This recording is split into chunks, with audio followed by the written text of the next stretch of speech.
welcome to Neighborhood Money, a video podcast to help you grow your financial knowledge and build a life you deserve. We are your hosts. My name's Cavan, and there across the screen is Drew. Today, super excited to talk with Drew all about budgeting, what types of budgets are out there, how you can get started, and ultimately how you can set goals and really use and leverage a budget to meet those different goals that you set forth. So Drew, did you know that 2/3 of households don't have a plan for their money? And actually 54% of Americans are living paycheck to paycheck?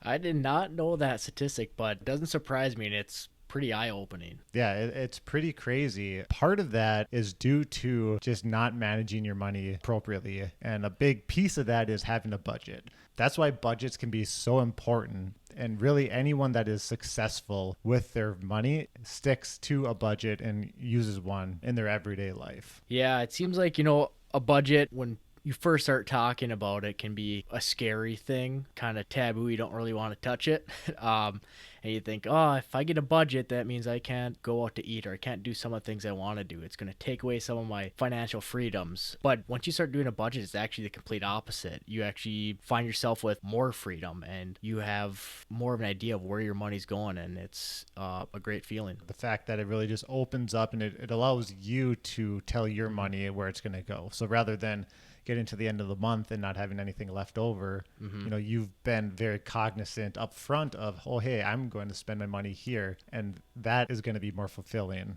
to you rather than, spending a couple extra bucks here and there. That's really not bringing that much value to you in your life. Yeah, and I think it helps you from not getting snuck up by with random expenses that come out of nowhere. You get a little pit in the bottom of your stomach, you get super stressed. With the budget, that stuff can be planned, and if something comes out of the blue, you're not scrambling. You are able to take it head on and get through it. So we all know that budgets can be a very boring, or like Drew said, something that you just don't really want to deal with, but it is so important. So when we think about budgeting, there's really two types that we're going to talk through here. The first one being the 50-30-20 rule. I actually wasn't really aware of this one, just until recently, and it's a nice starter budget, I think. And how it breaks down is why it's 50-30-20 is you're putting 50% of your money towards your needs, 30% of your money towards your wants, and then your other 20%, that's going to savings or paying down other debts. And I think it's just kind of a nice and simple way to start out your budgeting process, because I think one of the hardest things is, where do I start? What's a budget, or how can I do a budget? So this kind of gives you a way to look at your expenses and say, all right, what are my needs? What are my wants? And the rest can go to savings. And I really like this one because it is so high level, but it is very customizable to your specific situation. So it does say 50% should be towards your needs, but at least for me personally and my family, we try to decrease that as much as we can. So we like to have ours around the 30-ish%. And that really opens up for either expanding your wants. So think of things like more vacations, or maybe, going out to eat a little more than you are currently. And then my favorite one is to increase the savings or investing piece, because at the end of the day, we're here in Neighborhood Money to help you handle your money and grow your wealth, and being able to invest is going to do that for you. And then I think there's also what they like to call like the zero-based budget. And just like an easy way to think about it is you're trying to figure out and know where every single dollar is going. And this one is my favorite. How it's set up is before the month begins, and you're going to budget 1 month in advance here. So say like the last week of any given month, you're going to sit down and say, okay, I'm going to have so much income in the next month, and then I'm going to have so many expenses in the next month that you know of. Then you have to think through, okay, well, what else could come up during the month, whether that's birthday presents or different holidays, maybe you have a mini vacation coming up or whatever, and you calculate all of that, and then whatever's left over, you want to assign that and give it a job. And so one thing you can do is put extra towards savings, or maybe you're creating some sort of sinking fund, which is a separate type of saving that is allocated directly towards something that you're looking to save up for. But you can really just allocate that extra money wherever you want. want. But, back to the zero-based budget, what it says is what you bring in minus what you allocate in your budget should end up being zero. With this one too, it gives you a chance to really think through it. You're not lumping everything into a big category, and you're looking at it almost on a transactional base. And I think that's important because then you end up seeing a little bit finer details inside each one of your categories. And then you really drill down into like stuff that's not bringing value to you that you are currently spending money on. And that's what I really like about it, is it really makes you focus in on what at the end of the day is going to bring you value when you're spending your money. Those are two really good options for you to start with if you aren't budgeting currently, or maybe you haven't been successful with other options. But so then the natural next question, Drew, is how does someone get started with budgeting? And I think really it's how do you identify where you spend your money? And I think that's, perfect way of saying is you got to identify and you got to focus and what is your reason for wanting to create this budget. Is it going to be you want to get out of the paycheck to paycheck lifestyle? You want to get outside of debt. You want to really understand where you're overspending each month. So I think that's really important, just to identify your focus first when starting a budget. I know looking into our family life, the budget really helped us pay a considerable amount of student loans and debt off in a relatively quick amount of time. And that's just because we were very cognizant of where we were spending our money, and we allocated that excess money towards our debt rather than spending it elsewhere. And there's definitely sacrifices that you have to make, yet the budget is such a key piece to building financial stability. So then I think, once you kind of can identify what it is, your purpose for the budget, I think it's kind of that natural step of, okay, I know my focus. Now, where can I put pen to paper? And, something that you can look at is, maybe you give yourself 30 days to track every single of your expenses for a month and then start a budget. Or maybe you want to look at bank statements, or maybe you have like an app already that you're kind of tracking stuff and look back on that. So I think that's a good next step, is once you figure out your focus, then it's where do you start looking at your numbers? And I think it's just you have to look back at prior history. Drilling down, what are those reoccurring expenses that you have each and every month? So mortgage, rent, car insurance, even small things like Netflix, Hulu, and those types of things. Identifying what those reoccurring payments are or expenses. But then also you also have to account for like things like food that might be more variable, or big things that might happen in any given month. And so that's why, looking back 30 or even like 60 days, the last couple of months, and trying to get like a general sense of where you have been spending your money is a really good place to start. Yep. And, looking back historically, something that you do want to keep in mind as well is when are your property taxes due? When's your car registration due? And those are things that you can look at and find a way to average those out through the month on a month-to-month basis. And even like looking forward, if you have like some sort of big expense, like a trip, right? Like being able to put that into your budget so that you are saving for whatever that might be in the near future. But I think one of the biggest challenges, Drew, it's pretty easy to look back at those reoccurring expenses because they're there every month. But how do we estimate, what those variable expenses are in our budget? Yeah, those ones can be tough for those inconsistent ones. If you're having a guest come over, if you have Christmas coming up. And I think that's where it's part of you sitting down with yourself or somebody you want to keep accountable with,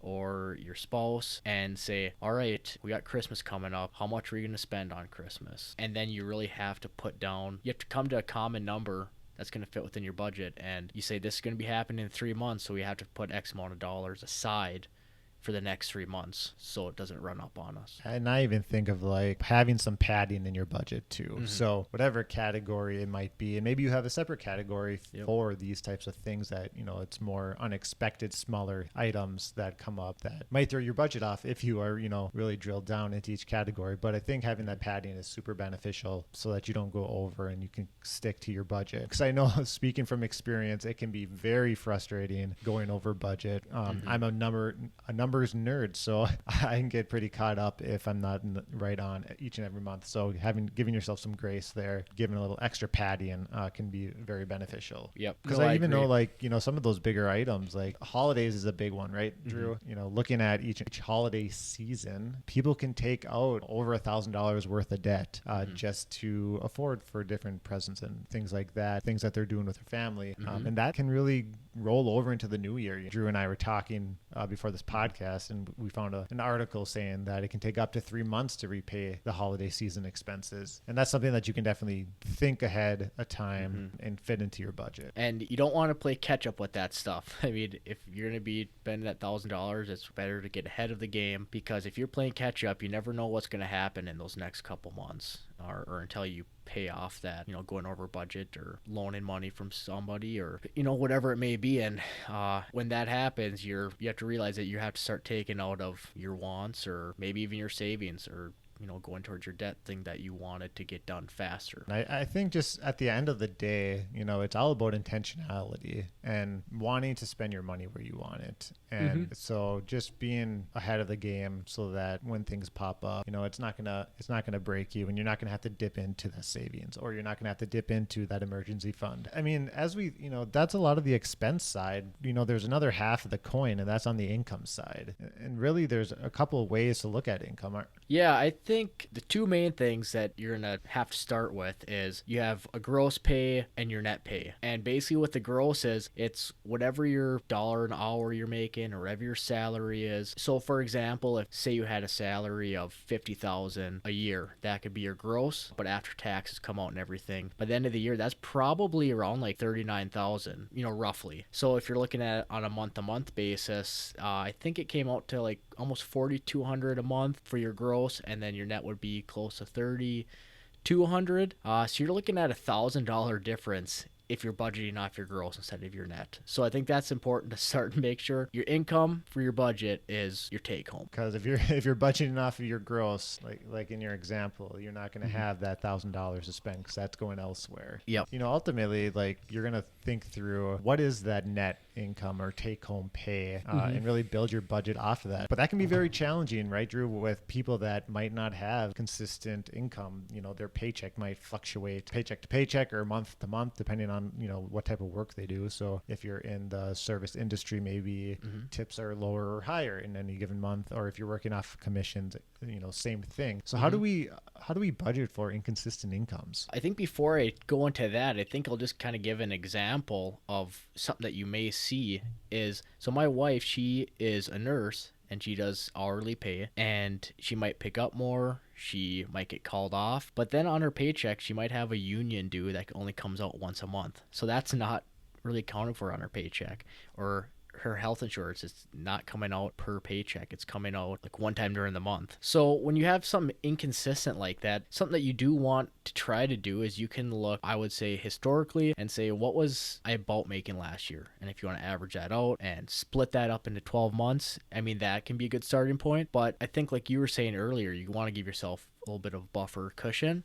So I think it's important to look at what your low months are, be very conservative with those numbers, and try basing off that. If there's something left over, you can push that into the next month. You can push that into a different category. So I think those are two areas in which you can look at inconsistent income. Taking over that, excess money, taking that low month approach, definitely invest it, or maybe you go out to eat it, and celebrate being on budget and being, successful in any given month. And, and one thing too, when we're thinking about like the income side, is what happens when you get a gift, right? And how do you react to that when you do receive something like that? It doesn't have to be a gift, it can be any sort of money that's just unknown. But even if you get it during the middle of the month, you're still going to want to account for that within your budget. And again, whether that goes towards a specific category or if it gets pushed into more of the setting or the savings or investing side of your budget, Sure. Make sure that the money you're bringing in is well accounted for. Yeah, make sure you have thought behind it. So like say if you're coming out of high school and you get some grad money, or say you just got married and you have a bunch of wedding money coming in. Maybe, God forbid, you had like a relative pass away and you have a big chunk. I think it's important to be thoughtful with that money you have really tally it up, see where it's at. I like to think about like you didn't even make that money, so you can put it right towards savings or right towards some big dollar amount. But I think it's important to think about where it's going first. Don't just be like, oh, I got all this money, I'm just going to spend it because this is what I want.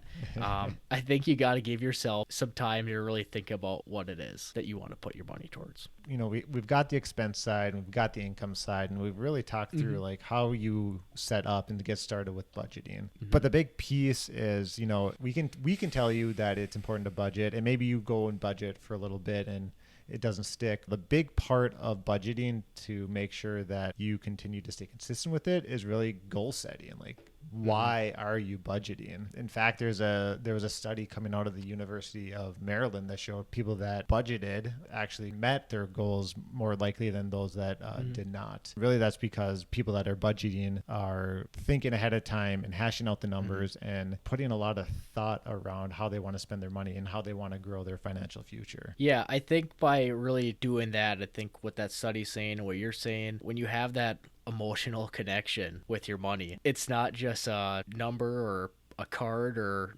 a piece of paper coming out of your pocket. It's part of you now. So right, you got emotion, so then just have different motivations for that. Yeah, and I think a really big key too is it's gonna be a struggle at first if you're new to budgeting. Like, it's gonna take a few months to get in the swing of it. So definitely, again, like we've said this a couple times, is give yourself some grace and just commit to budgeting for the next 6 to 12 months. And I guarantee that if you get to that 6 to 12 month period, you're gonna be doing better off each and every month, and maybe you'll even start to get some enjoyment out of it. I know my family had some fun with it and would put in our budget, bringing ourselves out to eat or whatever it was if we met our goals, and that was a lot of fun. Yeah, that's awesome. Yeah, I think don't beat yourself up about it. You're not going to be the best budgeter your first time doing it, your second time doing it. I mean, it might even take your full year. Don't beat yourself up about it.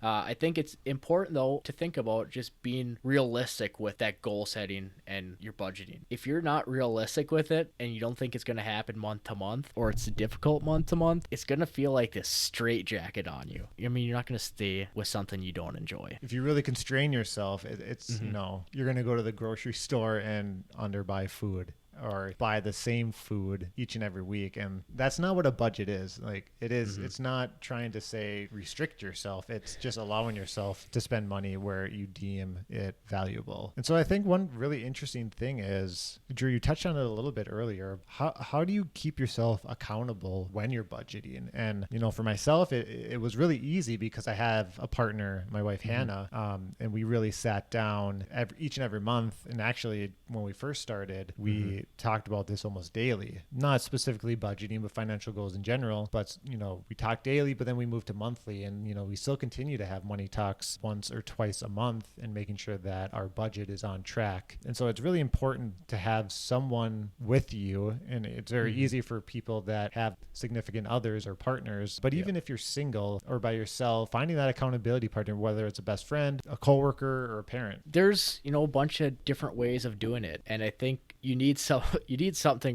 that's going to keep you accountable, whether it's some app that's sending you notifications, whether it's a friend, like you said. I think having like a friend is really good, because then if you said, hey, you schedule it out, you say this when we're talking, you don't want to be the person part of that partnership that's not doing their part. Having a spouse is, that's a nice way to keep you accountable. It's also, I think, a challenge for like a lot of people. I would say, even for myself, got married within like the last year, and it's still a work in progress with our relationship. Money is getting easier to talk about with us, but it's something that we have to work on a weekly or monthly basis, and we're getting there. And before, it was, I would just try to keep myself accountable. I'd like to look at it a lot, and then when you have a partner come into it, and then it's not your money or her money, it's our money, and it's difficult conversation. But I think the biggest thing is starting the conversation. Probably not going to go great right away. I mean, it might for some people, and good for you, but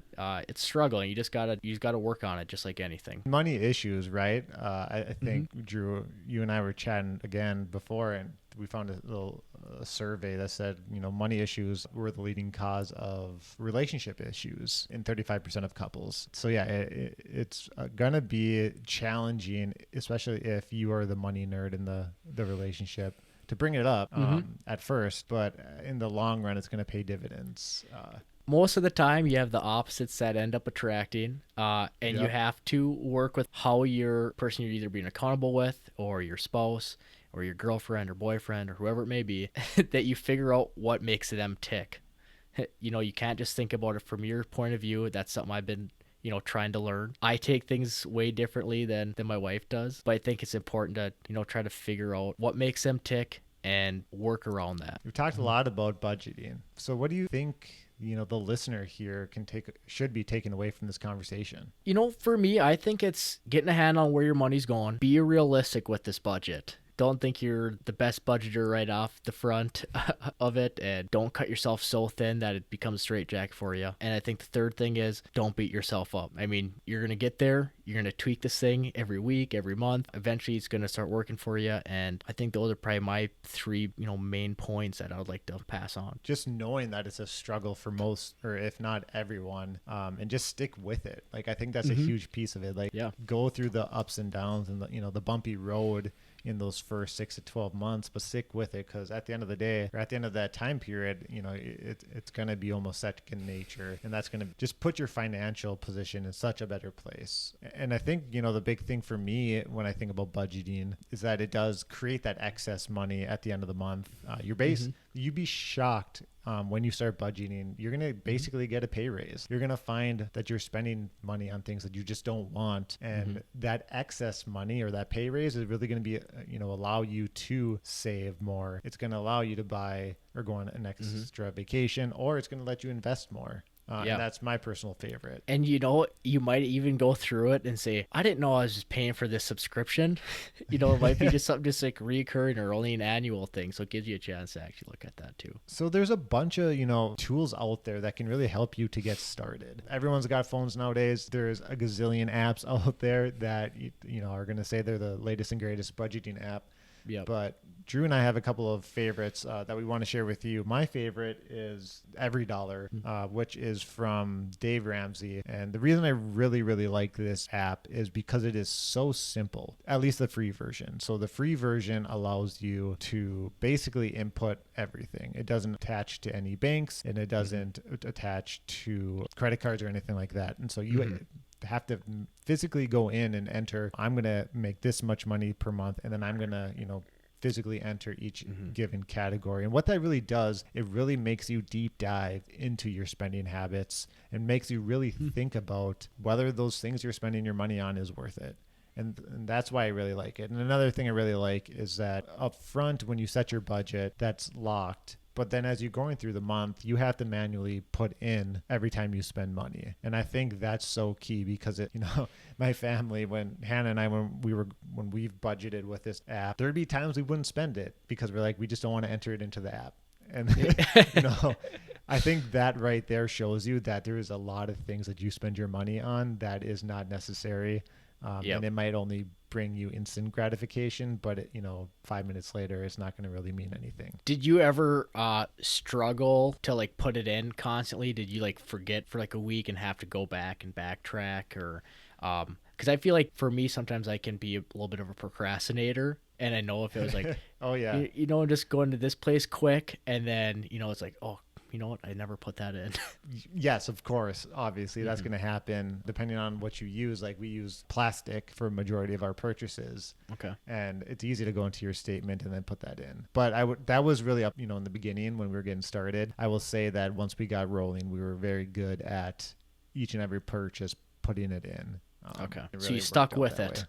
Oh yeah. You didn't give up. Yeah, we definitely, we stayed with that really strict budgeting while we were getting out of debt. I will say now we have more of a broad budget, which really works well for us. Yeah, and for me, I didn't use Every Dollar. Is that what it's called? Yep. I started using Mint. It's a free app. You just kind of connect all of your accounts to it, and you can put in, your truck or your vehicle as an asset in there. You can put all your debt in there. You can put your investments. I talked a little bit about it last week, but it just kind of automates everything for you. So if you're using a lot of plastic, it just kind of gets sent over and it's already categorized there. It gets put into whatever, part of your budget you wanted to put into. The one downfall, though, sometimes with that automation is it's so convenient that there are times when you don't necessarily go and look at every single dollar. It might be something like, all right, I have some alerts that come on, or I might have went over, but there might be some of these miscellaneous, small things during the month that you might not catch because you're like, oh, it's just going to get sent through and I'll look at it at the end of the month. And so sometimes with the automation, I think it can potentially allow you to spend on a couple things more than you'd want to. It sounds like when you're saying that every dollar, when you don't want to type it in, you didn't want to spend it. So with that automation, sometimes you can slip up with that. But all in all, I think it's a very neat app, and I still use it. Those are just two options. There's always the classic pen and paper, or now I guess it would be more like your cell phone notes. But really just finding what works for you, testing different tools. Yep. But I think the big key is just getting started and really, establishing that daily and weekly budgeting process. And, it's going to pay, it's going to be very beneficial for you in the long run. Yeah. And it's kind of, you start looking at your spending, it turns into, it's just numbers, like adding and subtracting. And the more you get into it, it just tells a story, and you read it as almost a different language. And it goes, okay, so, I went through here, I did that. And I think that's kind of a neat thing too. And budgets, they're just really the fundamental, they're really the foundation of building a financial future and building financial stability. Yeah. And so if you made it this far into the episode and are geared up to start budgeting, and first off, both Drew and I just want to say congrats, because that is like one of the biggest steps. Yeah.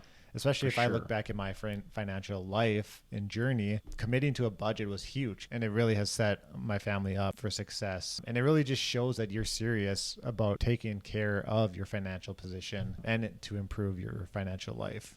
Congrats. I have to say it too, because you're taking that first step. You don't know where to start, and then you end up coming here, and this is where you can start. And then, we'll continue with the neighborhood money to continue to educate where we can, and what we think will bring you guys value. I think with that said, I would like to go into what we'd want to have as a weekly, segment, and it's, what's happening in your neighborhood. This doesn't necessarily have to be money related. It can be. So I think I'll send it over to you, Cav, and just say what's happening in your neighborhood this week. Yeah. So this past weekend was our first trip up to northern Minnesota, close to where Drew and I are both from, but it was our first time up there since the pandemic. And it was a really good time to meet a lot of babies that our friends are having now. I mean, Drew and I are both in the baby season of life. I've got 2 kids, one that was just born a couple of months ago, and Drew has one on the way. But it was nice, seeing our kids interact and doing things that we love up there. It's the town that we went to is Duluth, and that's where my wife and I really fell in love, in our college years. So it was awesome. I mean, you couldn't ask for a more beautiful place to go visit and spend some time with some good friends and meet the young ones. A lot of pandemic babies. Oh, yes. People are busy. That's true. So Drew, what's up in your neighborhood? Well, this past weekend, we went up to my parents' lake place, just me and my dad. I was helping them work on a little bit of this outdoor shower. So we worked on that. That was kind of neat to kind of get that thing finished up. So take a little lake shower right outside. So that's pretty neat. And then, it's kind of funny. We wanted to go out boating later that day, and it's been so dry in Minnesota, especially up there, that the boat we were going to take out couldn't even get off the boat lift. So we just kind of stranded at the lake place. So that was kind of funny. I'm hoping that we can get some more rain. We've had, a little bit the last couple days, that we can get that water to go up a little higher. And so next time I head up there, we can actually get the boat off the boat lift and take her out for a rip. Nice. I'm sure you guys are just sat on the boat and just envision being out there with a couple of, cold drinks in your hands. Yep. A couple blue pops. That really wraps up episode 2 here for Neighborhood Money. If you want to continue to support this podcast, the ways that you can do it is you can go out to the app store where you are listening to this, whether that's Apple, Google, or Spotify, and leave a review. That really goes a long way for a podcast to get it out to more people and to provide value to more people. If you're watching this on YouTube, definitely like the video as well as subscribe if you're not. Let us know. in the comments what kind of budget you're using. I think that doing those types of things out on YouTube really helps us reach a broader audience. Yeah, we'd love to hear what budget you're using, or maybe information that you guys might want to know, and we'd love to get back to you and continue the conversations. I think with that all said, we will see you next week in the neighborhood.